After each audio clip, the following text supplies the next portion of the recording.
The First Amendment doesn't come with asterisks. I mean, we all know that, right? But lately, you really wouldn't know it. From comedians getting pulled off the air to TikTok bans to professors punished for their posts, free speech in America is under siege, a hostile takeover, if you will, not by mobs in the street, but by regulators, lawmakers, and judges who absolutely know better. This is not white noise. Well, actually, in a way, it is white noise, but you know what I mean. This is the government stretching the limits of your rights and my rights until they snap. Let's start the show.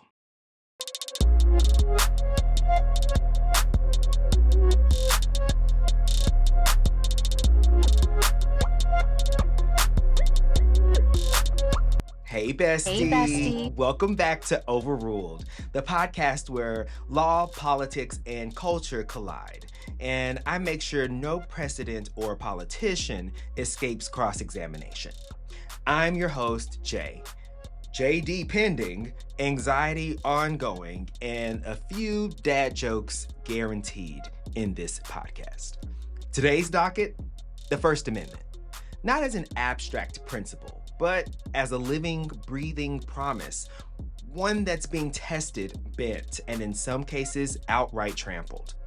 We'll start with the free speech battles happening right now, from Jimmy Kimmel's clash with the FCC, to the Supreme Court's TikTok ruling, to professors silenced for speaking their minds. Then we'll rewind to the cases that shaped everything. Red Lion and Tornillo, the paradox that still defines who gets to speak and who doesn't. After that, we'll clear up the biggest myths about free speech in America. LOL. And finally, in Objection, Your Honor, I'll tell you exactly why what's happening is not oversight or balance, but censorship in disguise. Strap in, ladies and gents. This one's gonna sting a little bit. Let's kick things off with issues on the docket. The First Amendment is like that old friend we all swear we can count on. Like, always there when you need them, ready to back you up. But lately, that friend's been dodging calls, ignoring texts, and maybe even hanging out with the wrong crowd. Across America right now, from late night television to the classroom to the apps on your phone, free speech is being pushed, pressured, and in some cases, punished. And it's not just one area. This is a coordinated stress test on the very idea that you can speak your mind without government interference. So, in this Issues on the Docket, let's break down where the First Amendment is under fire today. First, let's talk about Jimmy Kimmel versus the FCC. Jimmy Kimmel's monologue about the assassination of conservative activist Charlie Kirk set off more than audience applause. It triggered the FCC. Brendan Carr, the commission's chair, went public with remarks that sounded a lot like a warning. Broadcasters have an obligation to serve the, quote, public interests, and if they aired Kimmel, maybe that obligation wasn't being met after all. That's not just a critique, okay? That's a federal regulator with the power to renew or revoke broadcast licenses, nudging networks about their programming choices. ABC, owned by Disney, folded quickly, bitch. I mean, they just said, we're just gonna bend over and take it here. Suspending Jimmy Kimmel Live indefinitely at first. A few days later, Disney reinstated him, but the damage was already done. Affiliates like Nexstar and Sinclair still refuse to put Kimmel back on the air in key markets. To this day, as of recording. Carr has since insisted that it wasn't a threat. Oh, no. Just more of a concern that he was expressing.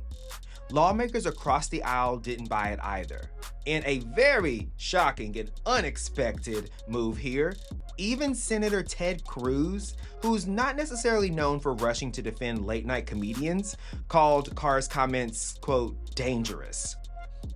Now, the big takeaway here is that when regulators hint that criticizing the president could cost you a broadcast license, that's not oversight. That's intimidation with much better stationery. And this isn't just about Jimmy Kimmel. Oh no. It's about whether the government can intimidate broadcasters into silencing voices it doesn't like. If satire is suddenly too hot for the airwaves, bitch, what happens when the target isn't a comedian, but an activist, a journalist, a podcaster? Next, let's talk about TikTok a little bit. Congress passed the Protecting Americans from Foreign Adversary-Controlled Applications Act. Wow, that is a mouthful. Anyway, telling TikTok, cut ties with China or get banned. TikTok argued that banning the app would effectively shut down a platform for speech, harming millions of users. The Supreme Court wasn't persuaded. In a short opinion, the court upheld the law, calling it content neutral. Not about really what you say, but about where you say it. That distinction may look clean and sound just on paper, but in practice, it's very messy. Because when the government says you're free to speak, just not here, not there, and not on this platform, it starts to feel less like neutrality and more like quiet silencing and curating. Once national security, folks, becomes the catch-all exception, then no platform, social media, news outlet, or otherwise, is safe from government reach. And if national security becomes the magic word, the buzzword to end debate, then no platform, social media, news outlet, or otherwise is beyond reach. Today it's TikTok. Tomorrow, it could be a platform you use to organize a protest or a podcast. Next, we're going to talk about a very interesting case that's got a lot of traction. Murphy versus Missouri. Now, this case asked whether the federal government leaned too hard on social media companies to take down posts labeled as misinformation. Plaintiffs argued it turned private moderation into state-sponsored censorship. The Supreme Court sidestepped this question outright, ruling the plaintiffs lacked standing. Basically, they couldn't prove they personally were silenced by the government's nudging at all.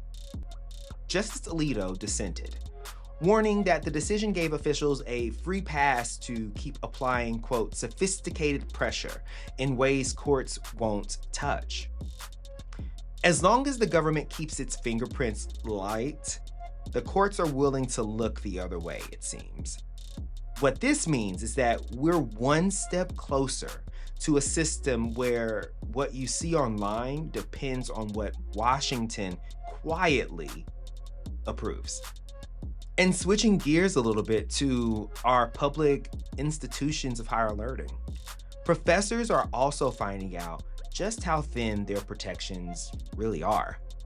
At West Point, civilian faculty say new policies restrict what they can teach or publish. In South Dakota, a professor was suspended for a Facebook post criticizing a political figure. A federal judge reinstated him, great, saying that the university likely violated his rights. In Texas, another professor was dismissed after political remarks at a conference, sparking lawsuits and protests. And you can already guarantee that he was not reinstated. So, big takeaway for you all here is that even if tenured professors are facing backlash for unpopular opinions and actually educating the future generations, what message does it send out to the students, that future generation, or to anyone else that is thinking about speaking out? They're chopping everybody left and right. So, from late night TV to TikTok to the classroom, the pattern is the same. Government pressure dressed up as, quote, public interest or national security. The tactics may be subtle, but the message is not.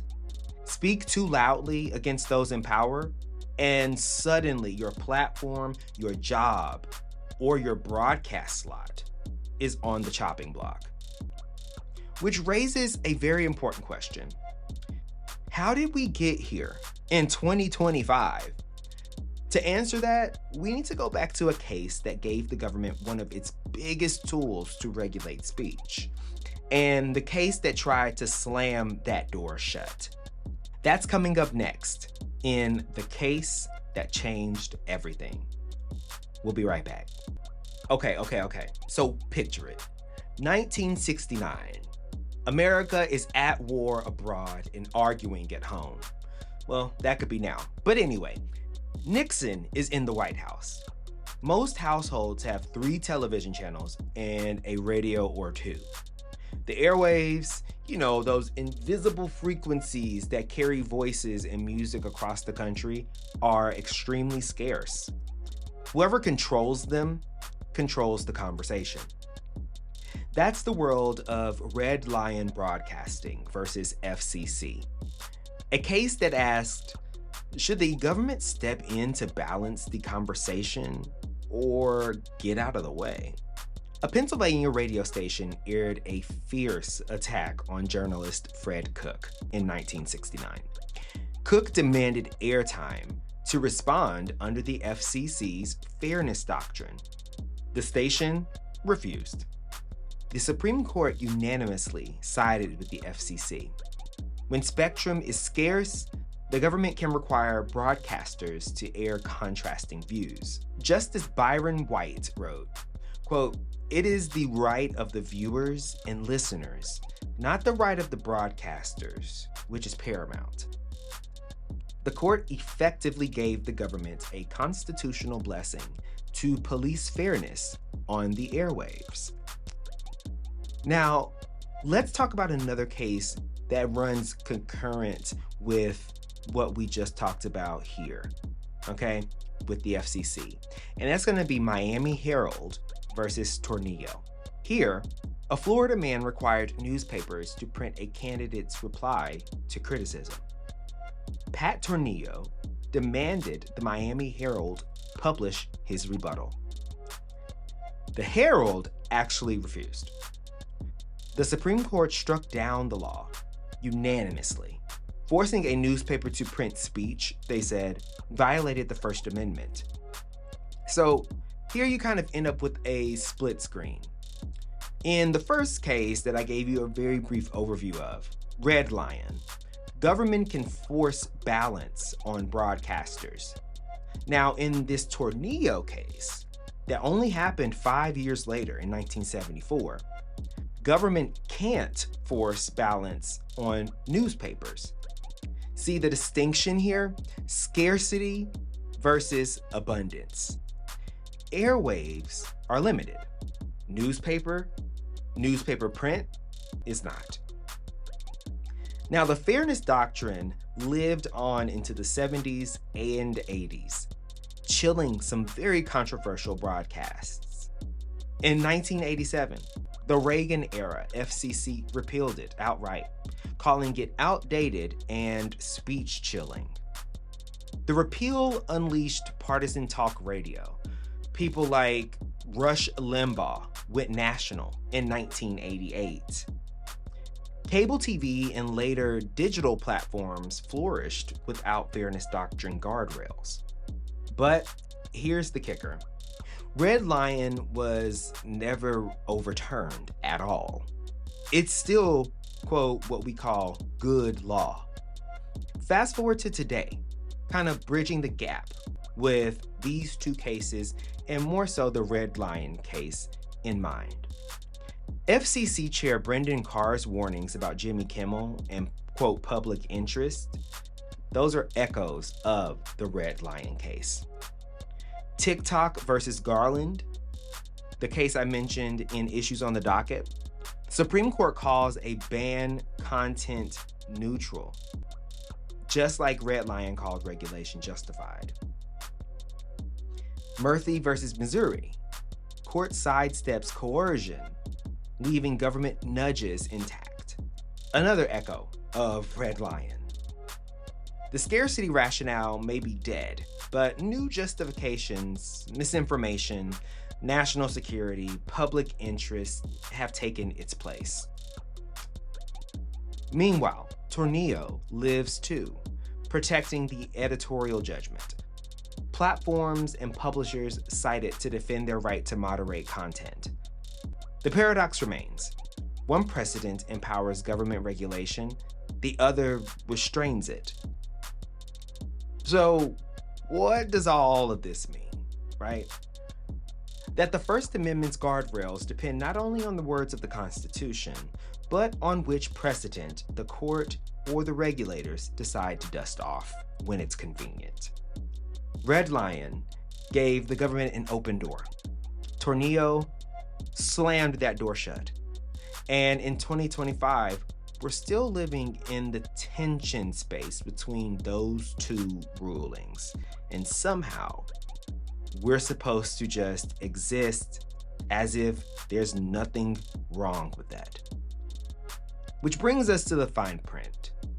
What the First Amendment actually says, what it doesn't, and why so many people get it wrong. That's coming up in Exhibit Asterisk. Let's take a quick break, and we'll be right back. Hey, what's going on, Judge? Welcome back. So let's just jump right on in and talk about fine print, okay? The things that you look really deeply for, and then you have to peel back even more because they're that buried deep in the fine print. This is Exhibit Asterisk. And here today, we're going to talk about the invisible asterisk hanging over every First Amendment conversation taking place. Because I guarantee, if you ask 10 people on the street what the First Amendment protects, you're going to get 10 different answers. I can say whatever I want. That's common. I can get fired for speaking my mind. Twitter can't ban me. Spoiler alert, friends. None of those are entirely true. The text itself is very short, just 45 words. It's really quite simple. Let's check the board. Congress shall make no law respecting an establishment of religion or prohibiting the free exercise thereof, or abridging the freedom of speech or of the press, or the right of the people to peaceably assemble and to petition the government for a redress of grievances. Thank you very much. That's all the First Amendment says. That's it. No footnotes, no emojis, no mention of a TikTok, and yet over 2 centuries later, it's the most misunderstood sentence in American law. So let's talk about a few myths that we see here with the First Amendment and how it is implied and applied in modern day America. Myth number 1. I can say whatever I want and it is free speech, okay? Not exactly, Diva. The First Amendment protects you from government restrictions on speech, yes. It doesn't shield you from consequences imposed by private actors, like your boss, your school, or a platform that you use to exercise that speech. So when a comedian gets suspended by a network, the constitutional question isn't whether ABC violated his rights. It's whether the FCC leaned on ABC to do it. That's why the Kimmel saga taking place matters. It could transform a private decision into a state-sponsored action. Or think social media bans, for instance. When TikTok, Twitter, or Facebook boot someone, that's not a First Amendment violation unless the government pressured them for that. That's exactly what's at stake and what was at stake in the Murphy v. Missouri case. So the First Amendment is really just armor against Uncle Sam, not against Twitter trolls, your HR department, or your I just lost it. Yeah. Double homicide. The First Amendment is armor against Uncle Sam, pretty much. And I say that very, very lightly. Not against Twitter trolls or your HR department or some bitch down the street that's getting on your nerves and you ranting about them on Facebook or whatever. Who still rants on Facebook? Never mind. I don't want to know the answer to that question. I'm just going to move on. just going to move on. Okay, so myth number 2. All speech is protected. I hear this a lot. I've heard this a lot. And I'm sure you have too. And that ain't true, bitch. No, courts have carved out whole categories of speech that fall outside First Amendment protection. For instance, incitement. Take the case Brandenburg versus Ohio, which made it very clear. Speech intended to spark immediate unlawful action is not protected. Something else, true and genuine threats. Direct, credible threats of violence are not protected. Thank God. Obscenity. Under the Miller test from 1973, obscene material can be regulated. Now, let's talk about one other very common one, defamation. Lies that damage reputations can lead to liability, even under the high bar of New York Times versus Sullivan. So, yeah, the First Amendment is broad, but is absolutely not absolute. It shines brightest for political speech. It dims when we move into threats, lies, or obscenity. Freedom of speech isn't a free-for-all, for lack of better words. There are guardrails, and they exist for a reason. Now, only if our government could actually, follow those same guardrails, right? Oh, is that just me? Okay, never mind. Okay, so myth number 3. I have a right to use a platform, or I have a right to a platform in general. This is the biggest one for our digital age, The First Amendment doesn't guarantee you a microphone, a printing press, or a Twitter account. It just stops the government from silencing you. That's why the Miami Herald versus Tornillo case is still so relevant today. The court ruled the government couldn't force a newspaper to print a politician's reply. Today, that principle means platforms and publishers have their own First Amendment rights. The right to editorial discretion. So, no, you don't have a constitutional right to be on Facebook. You don't have a constitutional right to be on any platform. But if the government pressures Facebook to take you down or any of those other platforms, that's when it becomes a First Amendment problem. The exact tension and issue in Murphy versus Missouri. The Constitution protects your right to speak. It does not guarantee you an audience or a stage. So, what did we learn today, class? Here's the asterisk. The First Amendment is powerful, but it's not absolute. It doesn't protect you from private consequences. It doesn't cover every kind of speech, and it doesn't guarantee you a platform. What it does do is keep the government from stepping in as censor. Well, at least when the courts hold the line to that. And that's the real danger of today. When regulators, presidents, or courts start stretching those boundaries, the First Amendment becomes less of a guarantee and more of a gamble. Now that brings us to the final segment of today, Objection, Your Honor, where we're going to take the gloves off and call it out for what it is. But we're going to do that right after this break. Objection, Your Honor. What we're watching in America right now isn't merely policy drift or partisan noise. It is the slow, deliberate rewriting of the First Amendment. Not by Congress, not by an amendment, but by intimidation, regulation, and the quiet normalization of government censorship. Brought to you by the Trump administration. And I'm not joking, bitch. When the chair of the FCC hints that a late-night comedian's jokes could jeopardize a broadcast license, that's not oversight. That is censorship by proxy. When the Supreme Court blesses the idea that Congress can ban a social media platform in the name of national security, that is not neutrality. That's the state deciding which public squares survive and have value. And when government officials pressure platforms to silence, quote, misinformation while the courts shrug, that's the sound of the First Amendment being hollowed out in real time. So let's call it out like it really is. A pattern of government overreach dressed up in respectability politics.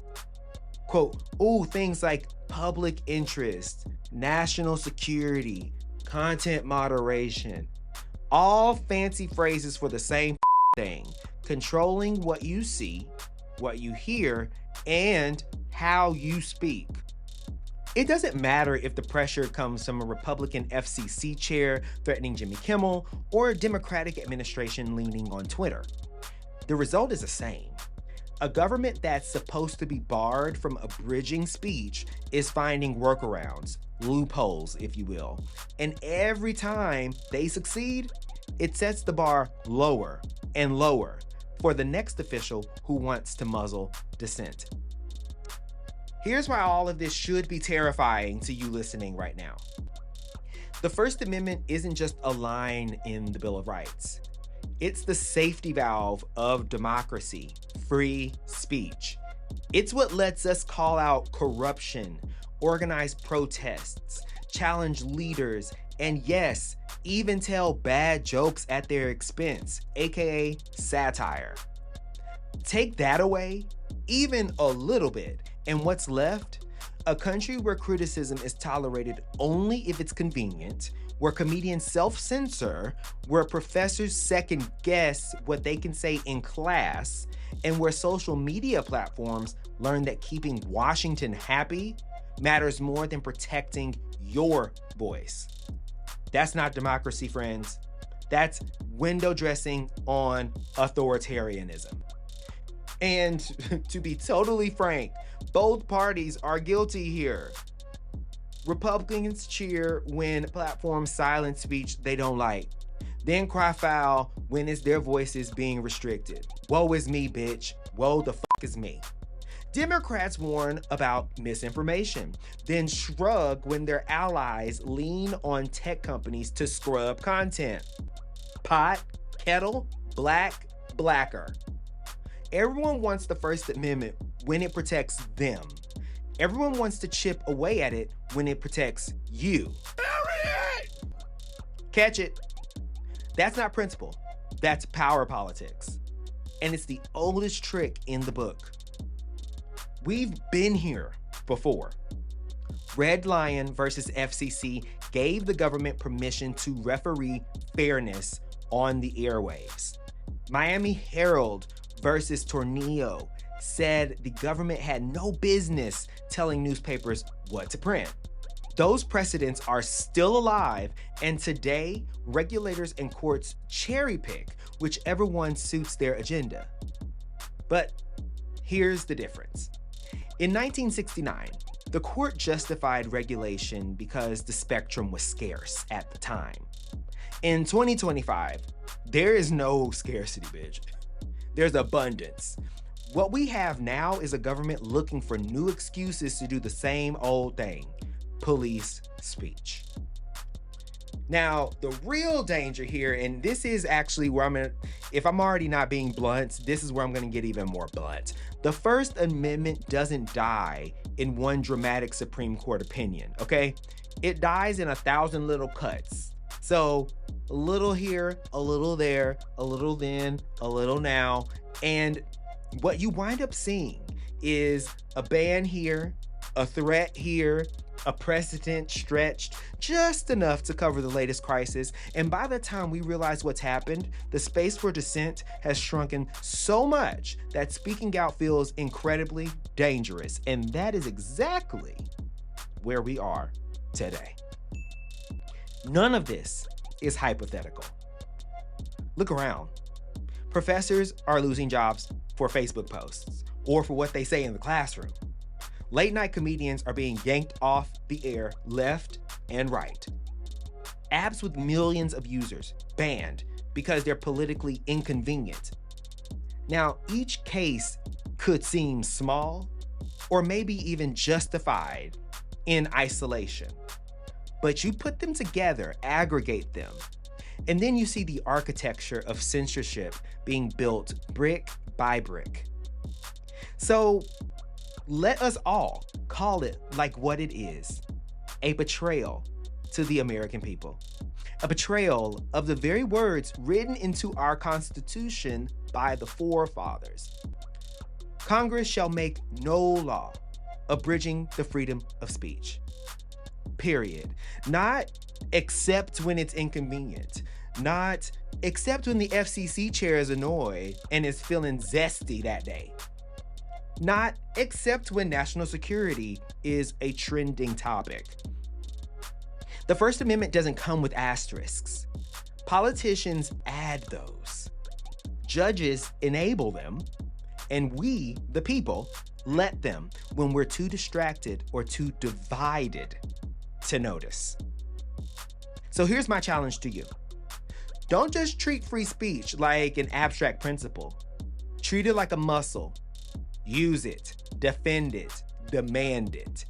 Because if you don't, those in power will keep testing how far they can go before you push back.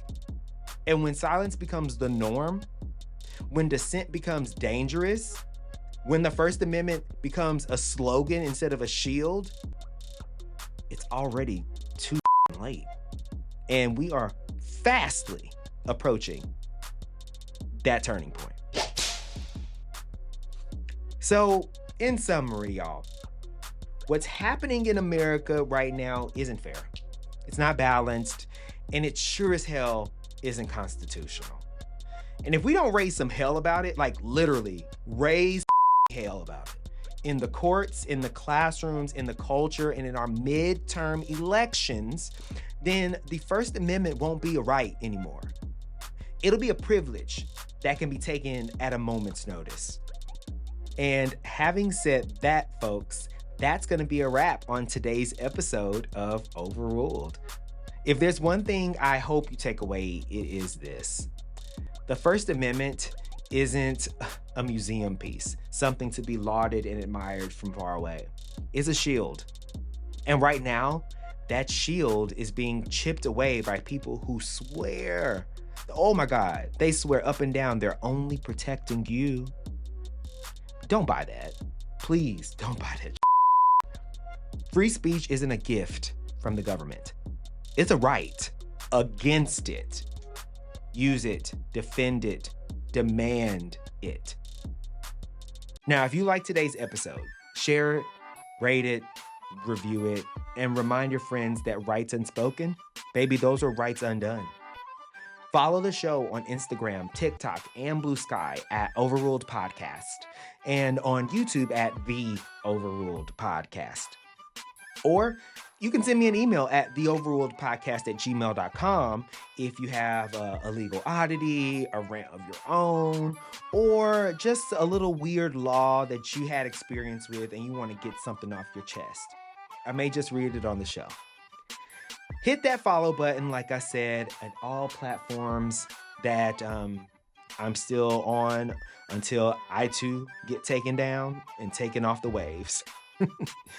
Seriously, y'all, share something nice and, we'll talk back. I appreciate y'all for listening. And until next time, bye. Ow. Girl. Oh, Jesus. Oh, sweet Lord. Okay, listen. Here we are. We've made it to the end. If you're still listening, pardon me. If you're still listening, this is Afties, okay? So we just here, we doing what we gotta do. I'm talking not about the show. So I hope y'all are doing good out there. I've been very, very busy, um, as some of you probably already know, with law school. And it is, I won't say kicking my ass because I've been able to do difficult things before, many difficult things before. Um, and this is just a different type of like difficult thing. So I'm having to maneuver and really kind of like get my bearings on it, which I feel like I have. It's just a lot of work. I have class each week in the evenings, and I have writing assignments, and then I have like discussion posts that I have to do, and a lot of reading, of course. It's law school after all. And so while it is a lot, it's not something where I'm like, oh my God, I don't know how I'm gonna be able to do this. Um, and as a bad bitch, I'm just gonna keep it pushing and I'm gonna knock this shit out. That's what I do. So yeah, that's been going well. Law school's been going great. I am getting ready to go back to campus for the second immersion of the semester, where it's like all of the cohort comes from all across the country. We all come back and coalesce on campus for like a week of in person classes, lectures, all that kind of stuff. And the first immersion it was wonderful. It was great. That was the start of the semester to like welcome everyone and all that kind of stuff. And so getting ready for the next immersion that's coming up, and I'm excited about it because now by that time that immersion will take place, I will have been, and by the time you hear this, oh yeah, I will definitely have been like well over 2, if not almost 3 months into law school this semester. So, yeah, we off to the races, babe. And I'm excited about it. And this is the last one that I have to do until next semester. So that's great. I'll have the rest of the year to just focus on classes here at home and the work-life balance, which I think is probably the biggest thing. That is what I've had to really like noticeably conscientiously take into consideration the work-life balance, getting a new rhythm with work and then doing, like wellness activities. Like for me, I still have to work out. There's no way I would be struggling if I couldn't work out as a result of all this. So exercise, going on walks, boxing, all those things, coupled with work, coupled with trying to maintain some semblance of a social life with my friends, and then all the other adulting, that balance on top of then the law school stuff. It can be daunting, but I feel like I've taken it all really with stride. And like I said earlier, I've encountered a lot of things by way of the military, by way of being deployed, by way of finishing, like, for instance, I don't know if I even shared this. I finished my MBA. I finished that in a what is that thing called? Like a Connex container, like those shipping containers. I finished that in a shipping container in the Middle East in the middle of a deployment. And it was like at night when I wasn't working, then it was like, bitch, I gotta crank this out. I gotta do my thesis. So I think that for me is one of the reasons why I'm like, oh, I can do this, right? Because I did a whole MBA program in 2 years and finished it while I was deployed in the Middle East, and for damn sure had like to be very what's the word? To be very like mindful of the amount of time that I had because it was all precious. So all that's to say, I mean, for you out there, if you're listening, you're part of the coalition of legal eagles. You're part of the coalition of Team Bad Bitch out there doing good things, big things.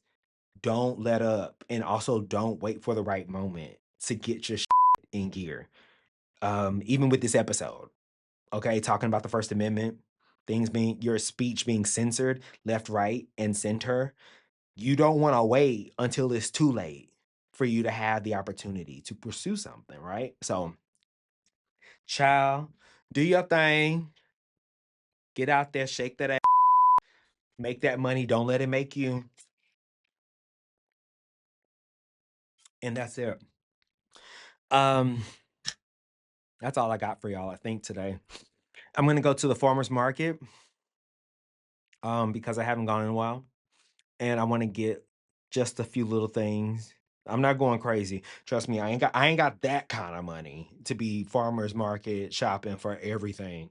Bitch, I still go down to the Trader Joe's, on occasion a Vons, a Ralph's. Some of you may know an Albertsons or a Kroger, you know. No Target, even though every now and then I have to go to Target because I'm sure you all get this. There are things that you have no choice but to get from a certain location from a certain store, I should say. And Target has a couple things that I literally have to go there for.